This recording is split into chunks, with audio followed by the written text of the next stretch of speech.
I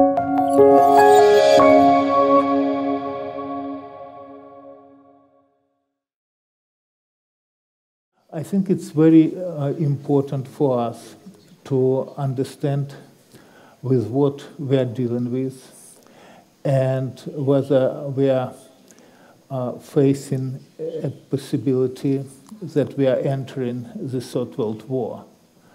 Now, Europe had, of course, two major wars, the First World War and the Second World War. Both of them, brought the destruction to Europe. Is the Russian-Ukrainian war is a local war, or this is the beginning of a Third World War? And I think this is a question which we ask ourselves, and I think for this we need to understand what's happening in Russia, who is ruling Russia, who is in charge of Russia, and what those people who are in charge of Russia actually want, and what the plan is, what's going on in their heads. When the war started, and it started probably in 2014, when Russia invaded Crimea, everybody was hoping that Putin has in his mind a very limited plan of taking Crimea from Ukraine and unifying it with the Russian Federation. It's not that the West was happy about this, but what we heard from many European leaders and American leaders, that Putin should announce that this is the end of his foreign policy ambitions, and that the world would try to accommodate this particular annexation. Indeed, not only Putin started invasion of Ukraine from the east in April of 2014, but he also made a major speech in Moscow saying that Russia starts to reshape the borders of Europe, made after the collapse of the Soviet Union in '91. He also stated that the collapse of the Soviet Union is his major personal tragedy and a geopolitical catastrophe of Russia. And this was the day when Putin, declared openly about his plans for the future. But this was not the first time when Russia actually invaded a foreign country and used forces outside the borders of the Russian Federation.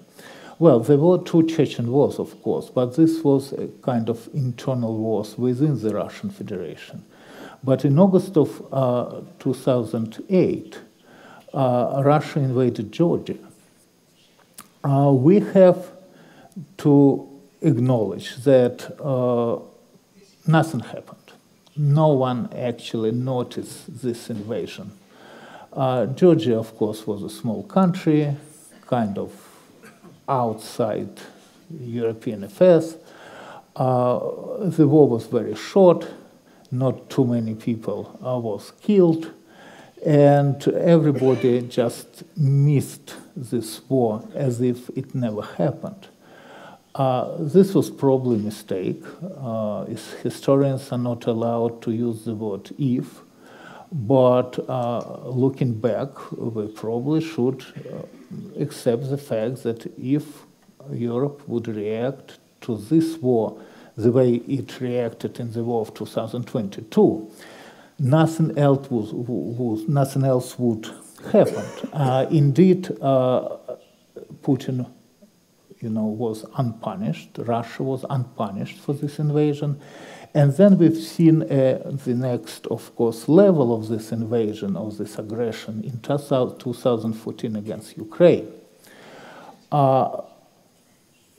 Who was to blame for that invasion and who was to blame for the reaction which was not strong enough when that invasion happened.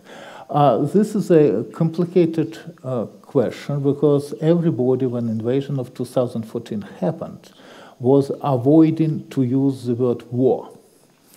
Everyone was so afraid to think that the war is really coming into Europe again, that Ukrainians were not using the word war in relation to the, situation and things which were happening with Ukraine. For example, Ukrainians never broke diplomatic relations with Russia over the invasion of 2014. The trade between Ukraine and Russia continued for all these years until actually February of 22. For this reason, Europe did not use the word war as well, and although we've seen some limited sanctions against Russia, those sanctions were not strong enough. And again, for Putin, this was an indication that the West is very weak, that the West is not ready for confrontation with Russia, and that he should continue, with his plan to recreate the Soviet Union. But at that time, those plans were announced in this, black and white format to recreate the Soviet Union. And under recreation of the Soviet Union, Putin meant, first of all, Ukraine and Belarus, but also the Baltic states. Now, the Baltic states, of course, were members of NATO by that time, and it was obvious that it's not so simple to invade the Baltic states for political reasons. So that's why Ukraine was number one on his list, and Belarus was number two. It is also very important to understand that you actually could not take Ukraine unless you control Belarus first. And that's why in 2014, Putin's plan worked only partially. He was able to take Crimea, of course. He was able to start the military conflict, a kind of war in the eastern part of Ukraine in Donbass.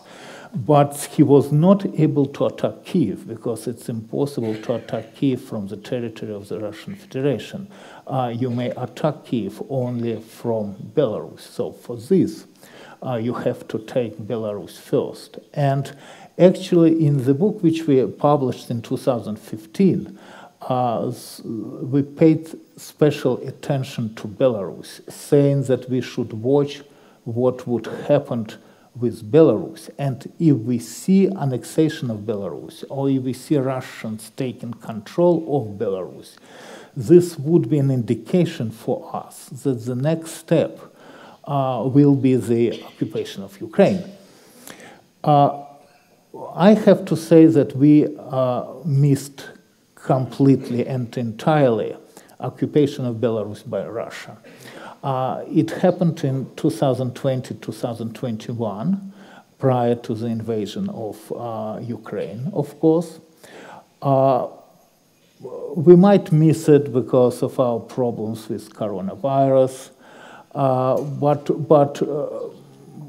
the result is that we completely miss the opportunity to watch Lukashenko, to deal with Lukashenko as dictator in Belarus, to help Belarusian people to deal with Lukashenko.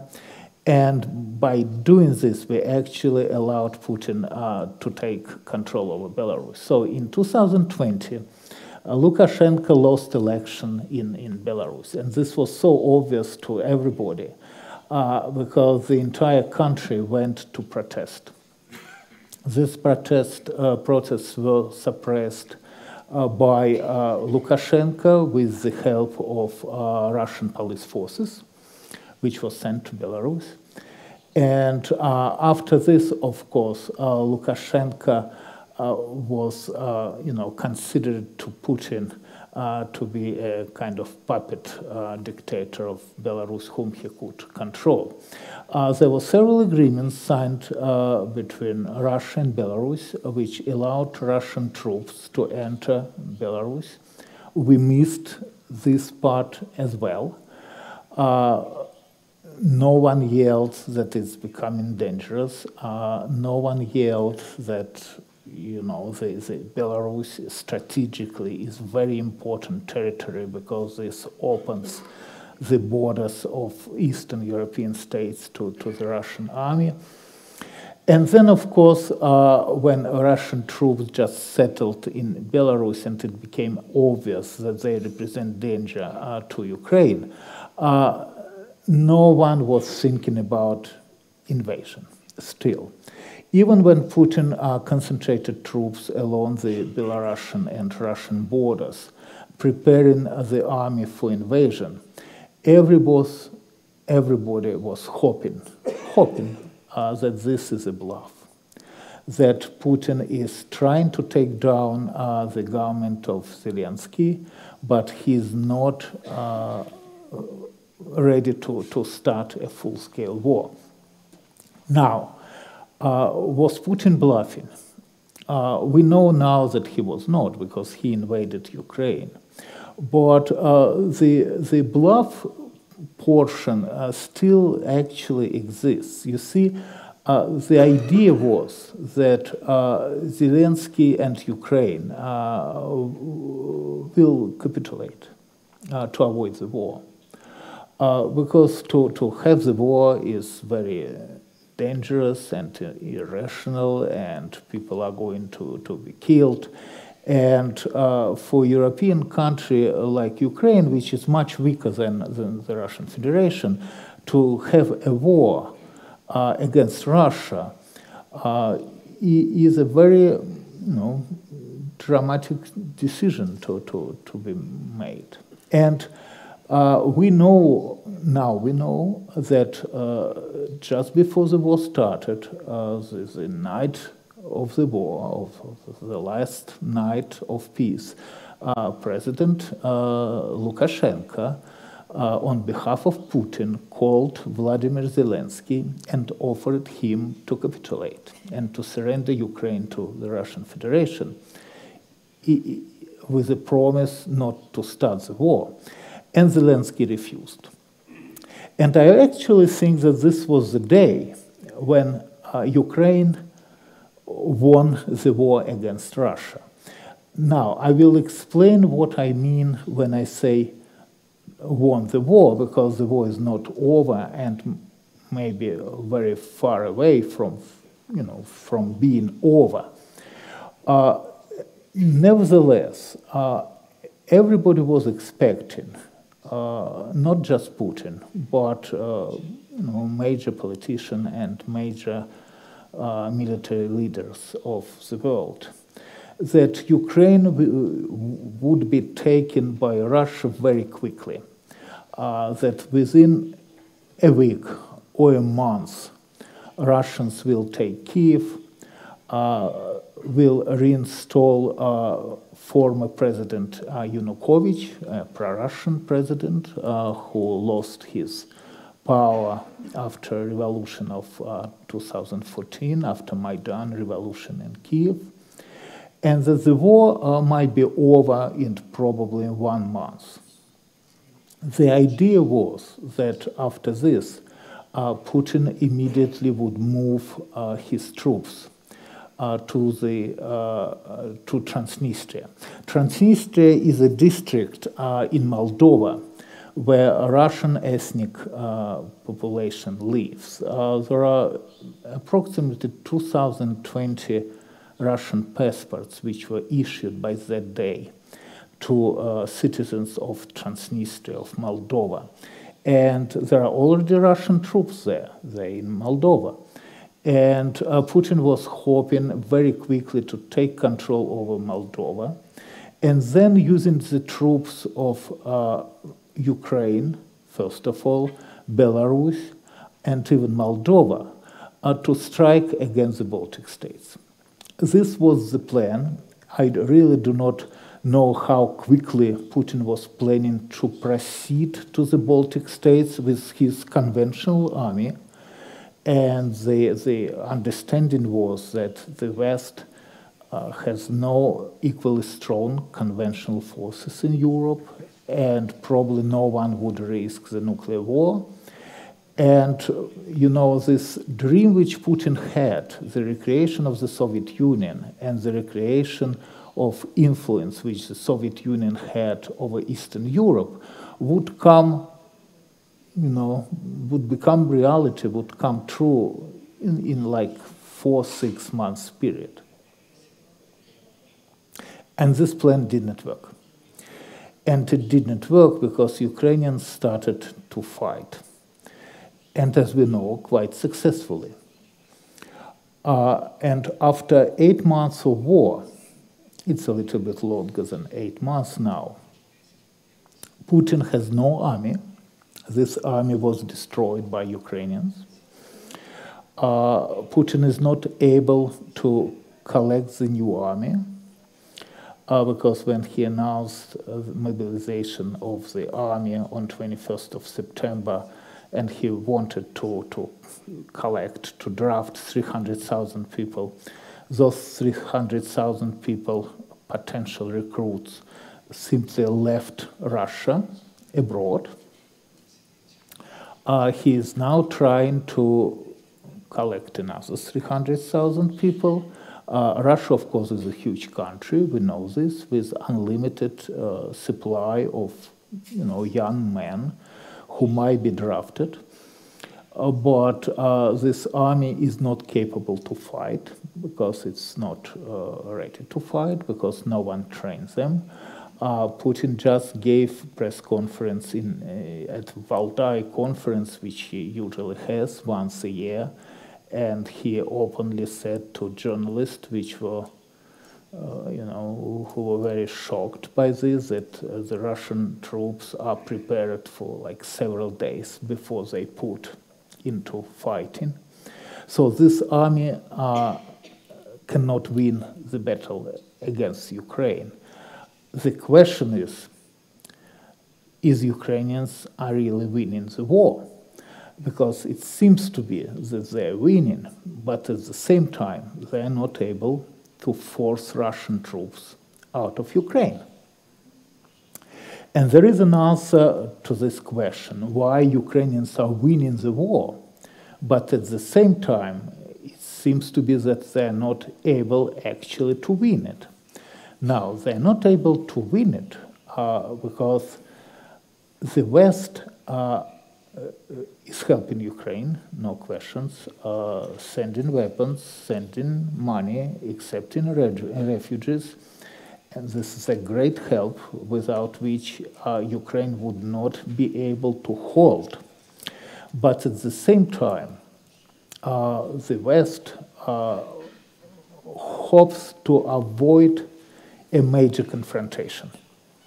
In other words, the European Union, NATO, the United States, everybody is sincerely hoping that this war will stay within Ukrainian borders, that Ukraine should be strong enough to hold Russia, but that Russia should not be provoked to use nuclear weapons. And this is a very understandable position, because the difference between the Second World War and this war, which we are facing now, is the ability of the Russian Federation to use nuclear weapons. If it comes, and if the pressure would come against Russia or against Putin, or if the Russian army is about to be collapsed, or if Russia is about to lose the war, they may choose to use nuclear weapons. And this is a very important question. Probably by now this is the most important question, because if it's not for nuclear weapons, we would not worry about this war as well. I mean, again, it's tragic that Ukrainians are killed. It's terrible for Ukraine. Ukrainians are losing people every day. But from the point of view of security of Europe and NATO and the United States, if Ukrainians are holding Russians, this is basically, you know, a good result. And if Ukrainians are holding Russians for a long time, then Russia could collapse the way the Soviet Union collapsed as a result of Soviet-Afghan war, which was continuing for approximately 10 years. Now, the problem is that I think this is not what's going to happen. The problem is that Putin, of course, lost his army, and he might lose another one, but he really doesn't care how many people are killed. This is not a problem for Russia at all. The life in Russia is very cheap. The society is under control. People have no vote in what's happening.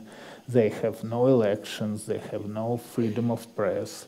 There is no political opposition in Russia. So basically, Putin could do what he wants. And he is ready to send more and more troops into this battle, which he is not able to win with conventional weapons, because his idea is that the fact that Russia has nuclear weapons and is blackmailing the West that it would use it sooner or later unless Ukraine is given to Russia, that this blackmail will bring the results. So that's what we are facing actually now, that Putin is blackmailing the West with this, his ability to use nuclear weapons, with the hope that the West would stop to support the Ukraine, and Ukraine would not be able to continue this fight against the Russian Federation. The question is what to do. I mean, do we continue to defend Ukraine by all means, or we stop helping Ukraine and basically, surrendering it to Putin with the hope that this will end the conflict? I think in order to answer this question, first we need to understand who is really Putin and who is really ruling the country. And we know that in 2014, as well as in 2022, the decision to invade was made by 5 people. One was Putin, of course, who is the president. The second person was Nikolai Patrushev, who is former director of the FSB and now is in charge of Security Council of the Russian Federation. The third person was current director of the FSB, Bortnikov. The fourth person was Minister of the Defense, Shoigu, and the fifth person was the chairman, the head of the general staff of the Russian army. In other words, out of 5 people who were making this decision, 3 were from the FSB. This was not a decision taken by the Russian government. This was not a decision taken by the Russian parliament. This was not, of course, a decision taken by any other, institution in Russia. This was a purely FSB and military decision.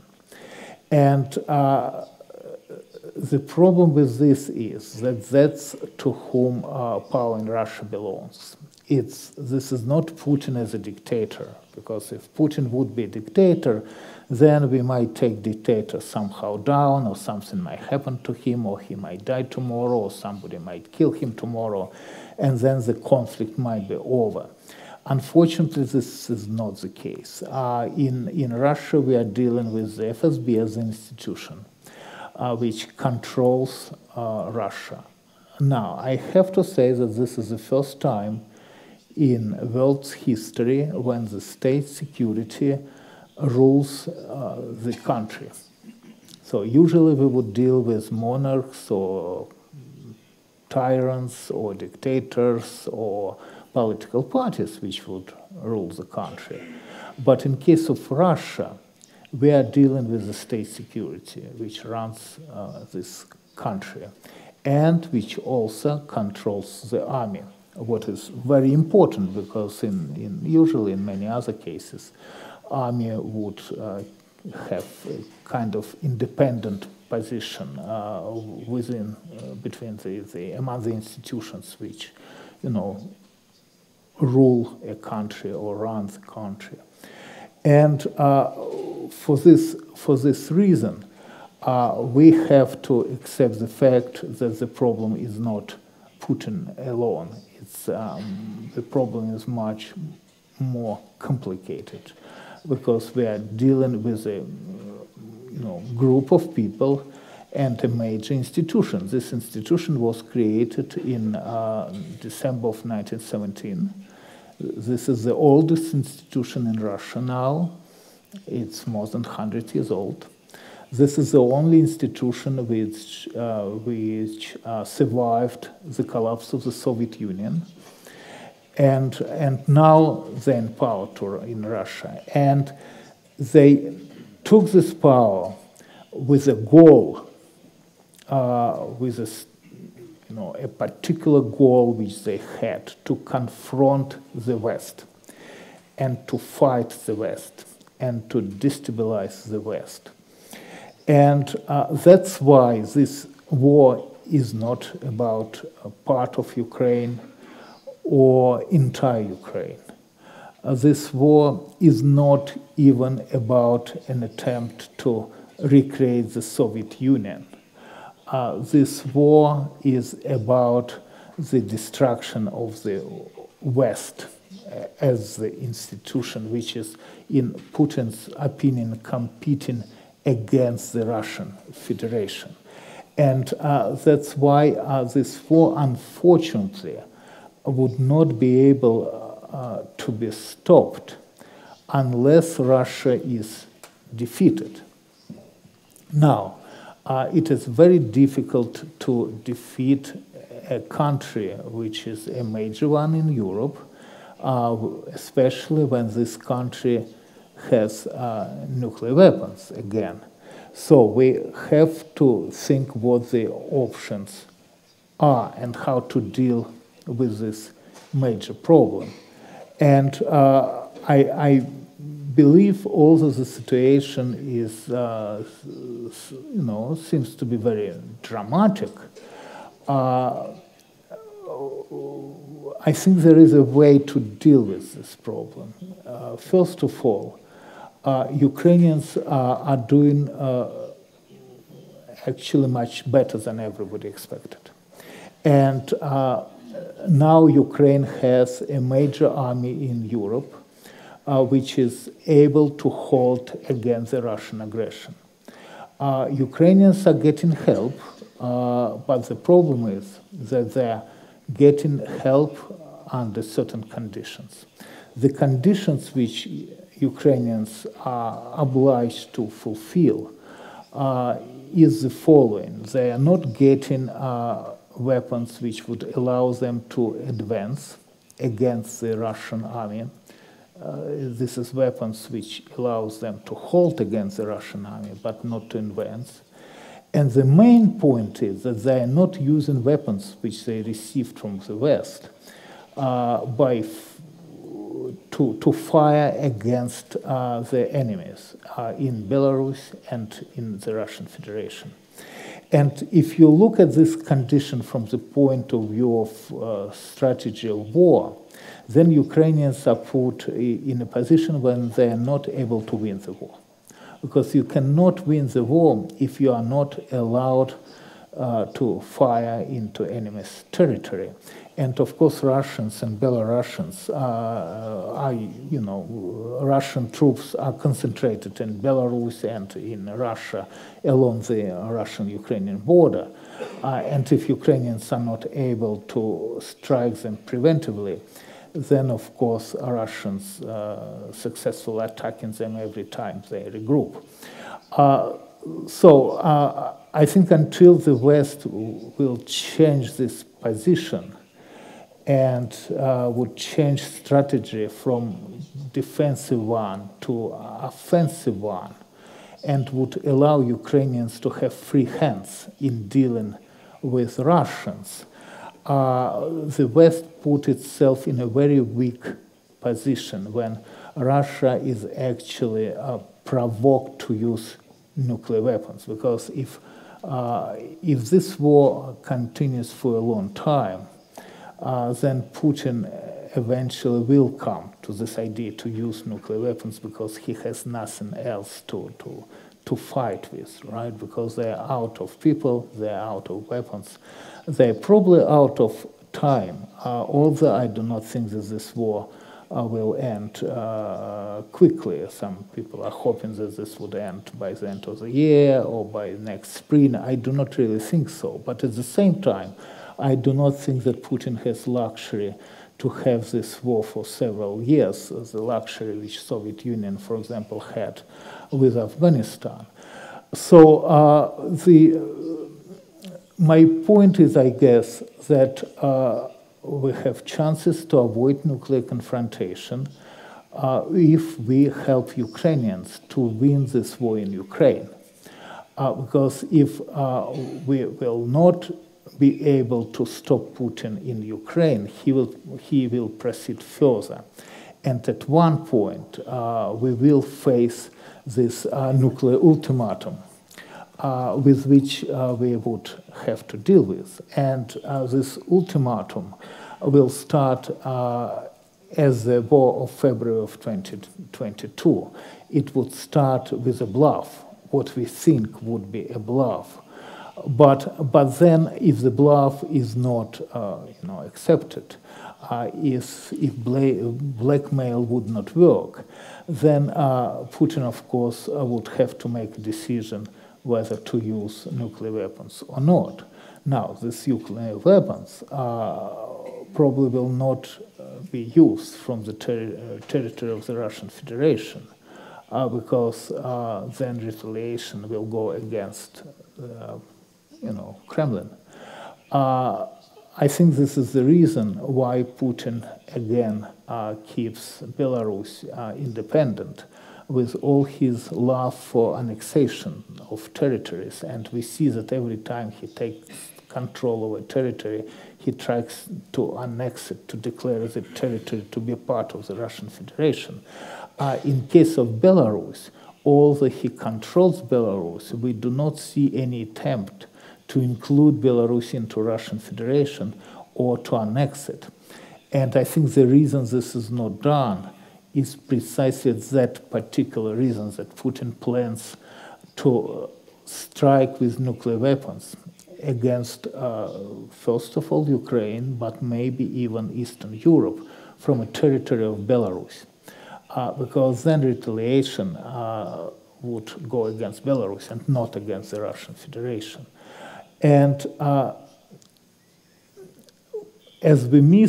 since we missed the occupation of Belarus, which went quietly in 2020, 2021, when Belarus became platform for the Russian advance into Ukraine in the direction of Kiev, I would say that it's extremely important not to miss the danger of Belarus being under Russian control today, because I think Putin again would try to use Belarus for the nuclear strike against the West or against Eastern Europe only, or even against the Ukraine. Now, nuclear weapons could not be transferred secretly. This is impossible in today's world. But unfortunately, nuclear weapons could be transferred very quickly. And if nuclear weapons are moved into Belarus, this might be too late to retaliate. Because, again, we might be out of time in this case, and Europe might face a major risk of nuclear strike from Belarusian territory. And I'm afraid the only way to avoid this risk of this nuclear confrontation is to deal with this problem on preventive level.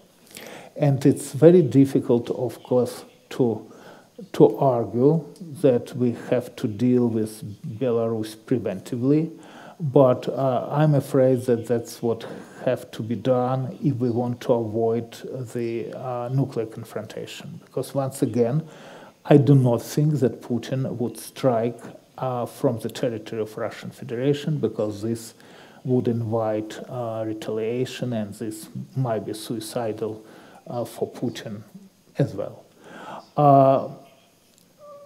In order to deal with Belarus, we need again to give Ukrainian army free hands in dealing with aggressor.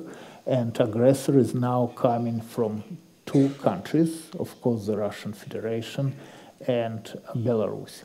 And since to deal with Russia is difficult, it's a major power, but to deal with Belarus is not. The regime of Lukashenko is very weak. He's not popular at all. Belarusian army actually now is fighting. There is a major unit in Ukraine which is fighting against the Russian army. So there is even an army, a Belarusian army in Ukraine now, which is ready to fight to free Belarus. There is a government, Belarusian government in exile, which is actually formed. There are a lot of major political opponents of Lukashenko in Belarusian prisons. So, generally speaking, the Belarus might be taken out of Putin's control very quickly with the help of Ukrainian army. The counter-argument, of course, is that in this case, Putin would declare Belarus to be part of the Russian Federation and would annex Belarus. And this might happen, although in this case, Putin would lose the ability to strike against Europe from an independent Belarusian territory.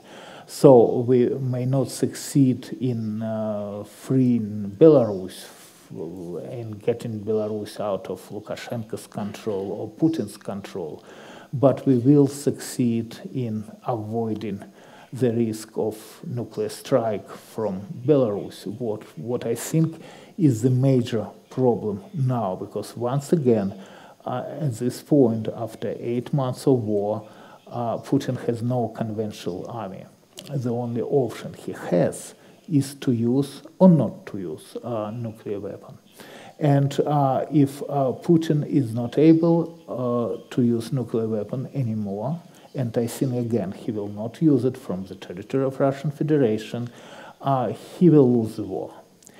I mean, he will lose the war openly in the eyes of Russians, even though many Russians support him and support this war in Ukraine, but they do not want to lose this war. And this is our only chance to defeat Russia and to stop the war, which otherwise would be written in history as the Third World War, which was started on 24th of February 22.